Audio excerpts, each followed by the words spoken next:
Buenos días. Les saluda el doctor Benny Márquez, facilitador de la Cátedra de Pensamiento Político.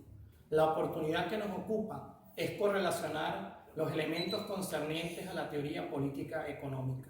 Indudablemente la política es la ciencia del Estado, que como diría Norberto Bobbio en un concepto técnico no tecnicista también, está relacionado tanto a la racionalidad del pensamiento como a la propia pragmatización o empirismo de los conocimientos.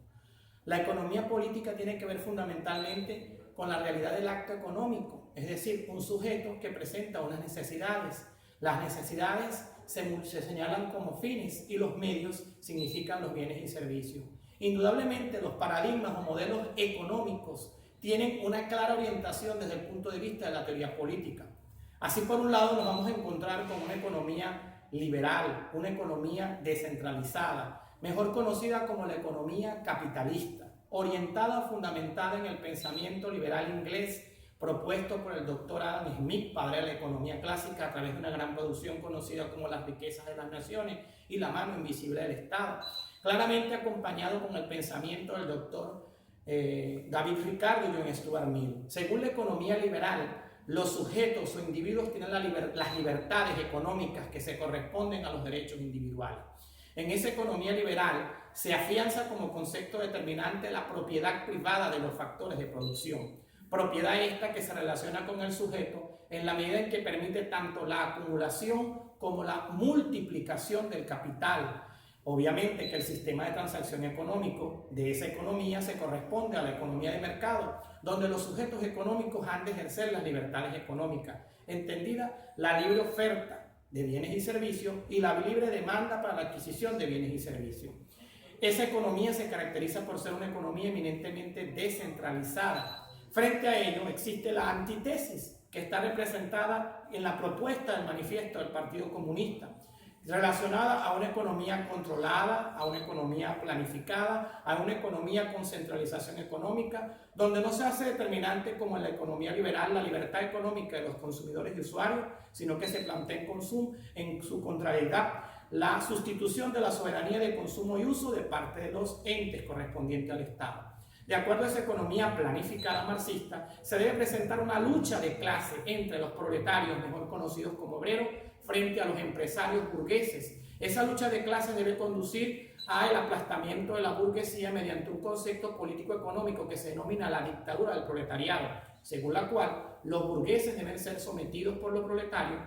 a través de esa dictadura y la otrora propiedad privada debe convertirse en propiedad colectiva. Es importante mencionar que con base a estas doctrinas o dogmas, es evidente ver que en la economía liberal se presenta una diversificación del aparato productivo. Esto habida cuenta de que la economía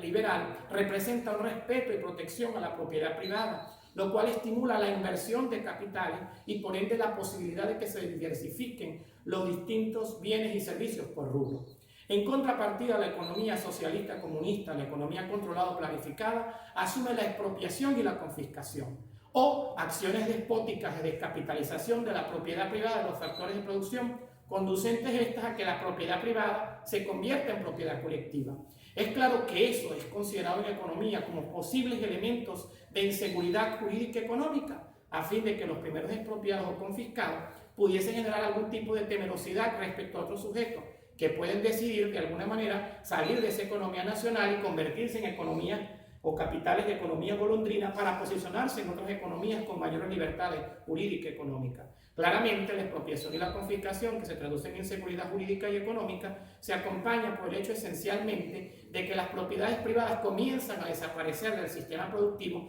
temerosos de ser expropiadas, confiscadas y descapitalizadas. Esto conduce esencialmente a que se presenten niveles de improductividad, habida cuenta de que la desaparición permanente de las propiedades privadas y el no acompañamiento sostenible de empresas de propiedad pública de carácter social o de carácter colectivo generan una realidad de improductividad. Esa improductividad se transforma en escasez y la escasez no es otra cosa que la realidad de la existencia de bienes y servicios que no superan la capacidad de uso y consumo de la población. Ante esa realidad de escasez, indudablemente suele presentarse una inflación, y la inflación es un indicador de la pérdida del poder adquisitivo, habida cuenta de que a menor oferta de bienes y servicios se origina un incremento excesivo de los precios y tarifas, lo que se corresponde particularmente en una merma del poder adquisitivo. Es claro que en la historia universal los sistemas socialistas comunistas de la otrora Unión de Repúblicas Socialistas Soviéticas y de Europa del Este, vistas esas realidades y consecuencias,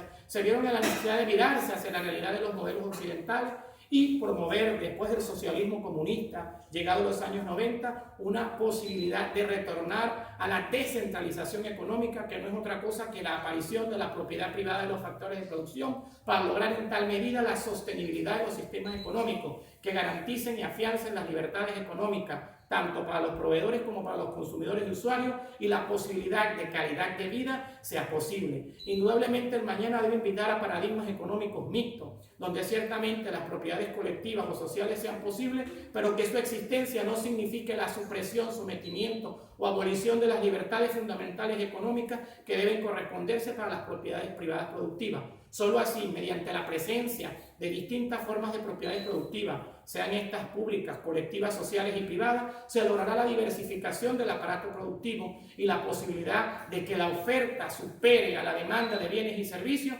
y se recupere tanto el valor del poder adquisitivo como la gestación de una forma de calidad posible de vida en beneficio de las ciudadanas y ciudadanos. Buenos días. A una próxima clase nos encontraremos en cuanto a la significación de las ciencias políticas en cualquiera de los aspectos estructurales en los que se vinculan las corrientes de pensamiento. Que Dios les bendiga.